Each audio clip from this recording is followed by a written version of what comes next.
This is Jeff Altman, Big Game Hunter. Welcome to Job Search Radio.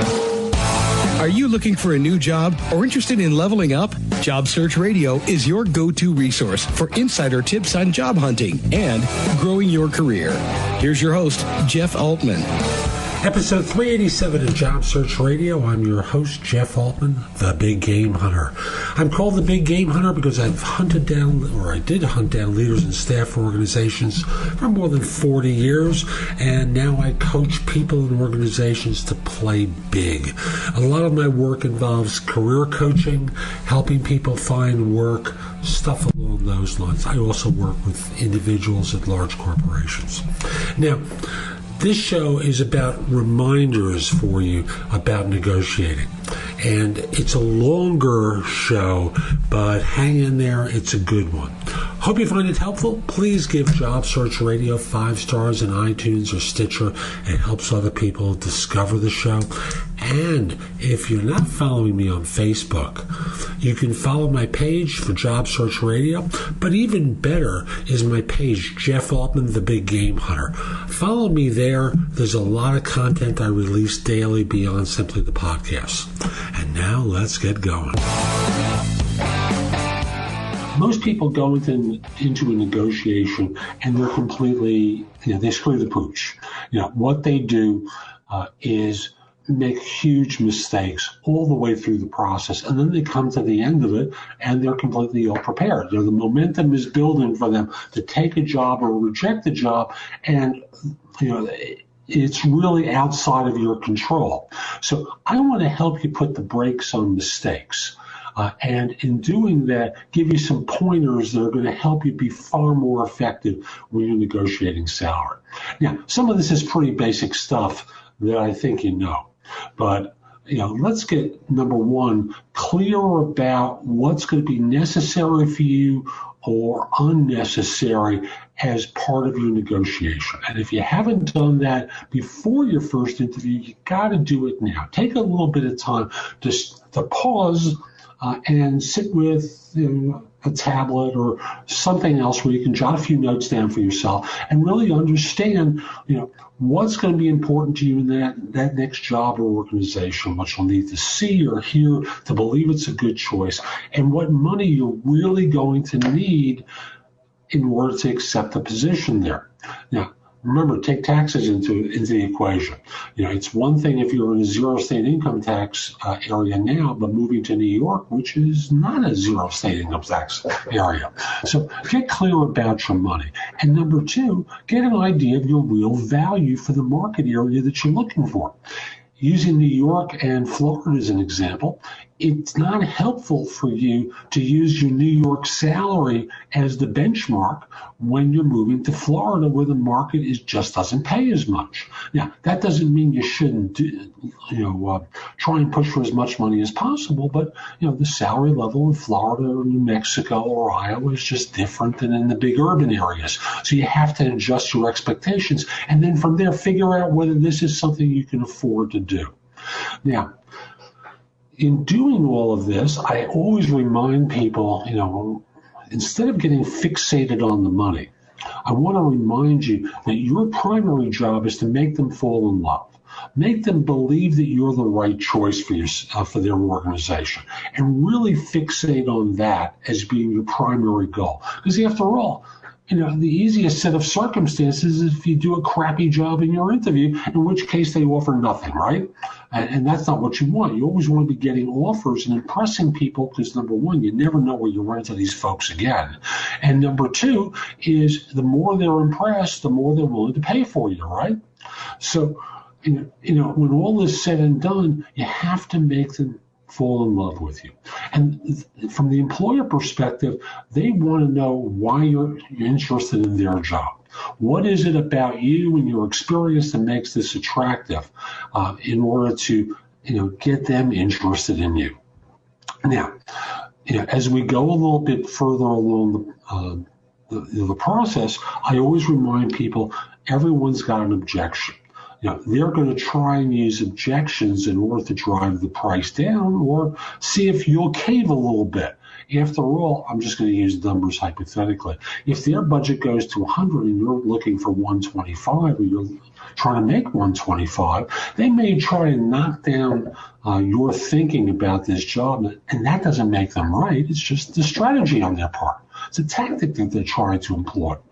So, try to anticipate some of the objections that you're going to run into. Well, you're making too much money for us. I said, really? Well, I'm finding that a lot of organizations are really quite pleased by this. Have you really had a chance to look around at what the value is for what I do? Have you really explored the market, or is this just arbitrary budget stuff? Now, you can do that in a more graceful way, but understand they're trying to knock you down and you're trying to push them back up. So recognize that this is called negotiation. It is not take it or leave it on either side.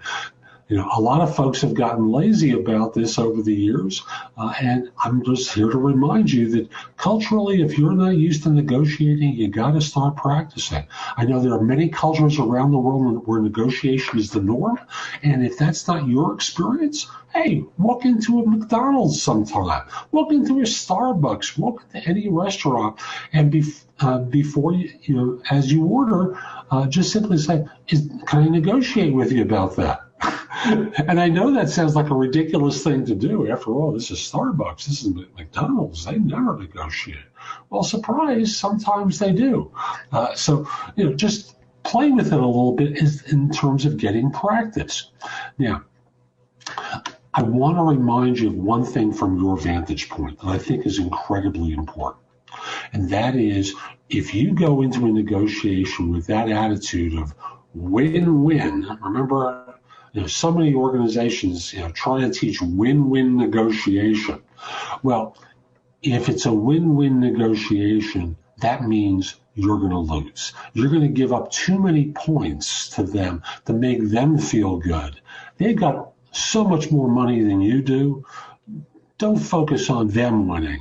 They can afford to pay a little bit more for you and to concede some other issues. Remember, win-win means that you lose. And thus, if you remember that, it also means you have to be prepared to say no. Now, if you're out of work, and this is your only job offer, you're more likely to concede more things because you're anxious to get back to work, especially if you've been out for a long time. So recognize that and try to do things to get them to be a little bit flexible. So, one of the ways to demonstrate flexibility in terms of the money is to go, thank you. I'm really excited about joining your firm. And I think it's a very good offer. But, I'm hearing about other offers that are just a touch better. Is it possible you could do a little bit better on this offer? Because what you're doing by asking that question is asking them to negotiate against themselves. Even if they ask you, well, where do you have other offers? Well, I've got an offer for $5,000 more for such and such place, or $10,000 more from such and such place. If you don't and you're out of work, don't be a jerk here. Then go humble on them and simply say, I'm really flattered about this offer. And I'm inclined to say yes, but I have to ask you in all candor, could you do a touch better? And, how much? Is it, whatever you think would be appropriate. At the end of the day, if this is it, I understand. But could you do a touch better? And thus, be smart, be reasonable. Whatever they say after that point, say yes to the offer. Now, a lot of friends of yours are going to encourage you to do some stupid things because it worked for them, but that doesn't mean it's going to work for you. Remember, you're not a skilled negotiator. You're not someone who has filled, more than 1,200 positions plus consulting assignments like I have. You're not someone who does this all the time like I do. You're someone who does this once every few years, and even if it's once every few months. How many temp assignments have you negotiated for yourself? 20? Maybe? 6? How much experience do you really have? And how many opportunities have you blown through mistakes and tactics? So be reasonable here. Don't blow an opportunity. And by overshooting what's reasonable. Again, remember, I told you to get an idea of your value at the beginning of this search, and before you do any more interviews, get an idea what the market pays for what you do, so that you're crystal clear about what your real value is.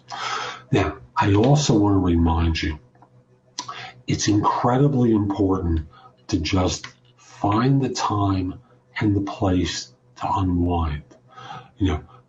What happens for so many folks is, because this is so important for you, you become deadly serious and you become so tense in everything that you do that the result winds up being that this just stops being fun for you. And yes, it's business, but you can't go crazy on them. You need to find a way to discharge the tension. Get to the gym. If it's winter and you're a skier, go skiing, go ice skating. If it's summer, go for a run. Get to the gym and run. And if you're not a runner, walk. Do something aerobic that's going to take the tension out of your system, so that this way you can keep your emotions in check. Remember, like they say in The Godfather, if it ain't business, it's not business. It's not personal, it's business. So, even if at the end of the day they say, no, that's the best that we can do. I know it's disappointing, but just remember that at the end of the day, there's an opportunity there for you that may be worth taking. So that's today's show. I hope you found it helpful. And if you did, here's a few ways that I can be of help to you. First of all, if you're interested in one-on-one coaching from me, help with interview preparation, or with assistance on a salary negotiation, email me at jeffaltman@thebiggamehunter.us. In the subject line, tell me what it's about: coaching, interview prep, salary negotiation, whatever it is. Just put it in the subject line, and in the body, just tell me what's going on, and we'll schedule a time to speak. Next, if you're interested in resume and LinkedIn profile reviews, critiques and such, or a job search makeover where I review every aspect of what you've been doing in your search and try and help you make corrective action one time, you can find out about it at my website, which is thebiggamehunter.us. Look for the tab on top that indicates the kind of service that you want. Click through, place the order, and we'll get to work right away. And there's always JobSearchCoachingHQ.com, where I have curated information that you can watch, listen to, or read that's going to help you find work more quickly. Plus, through the site, for one price, you can also ask me questions as well. Again, that site is JobSearchCoachingHQ.com. I'll be back with more soon, and in the meantime, have a great day. Take care. If you would like to have Jeff give you advice about your job search, you'll love JobSearchCoachingHQ.com. This site has all of Jeff's books and guides to job hunting available free. The ability to have Jeff answer your questions, plus podcasts and videos that'll help you with all the different parts of a job search, including writing a winning resume and cover letter, great answers to interview questions, how to negotiate effectively, whether you want an easy way or want to get tough, plus a community of people like you who you can get advice from. The site again is JobSearchCoachingHQ.com. That's JobSearchCoachingHQ.com.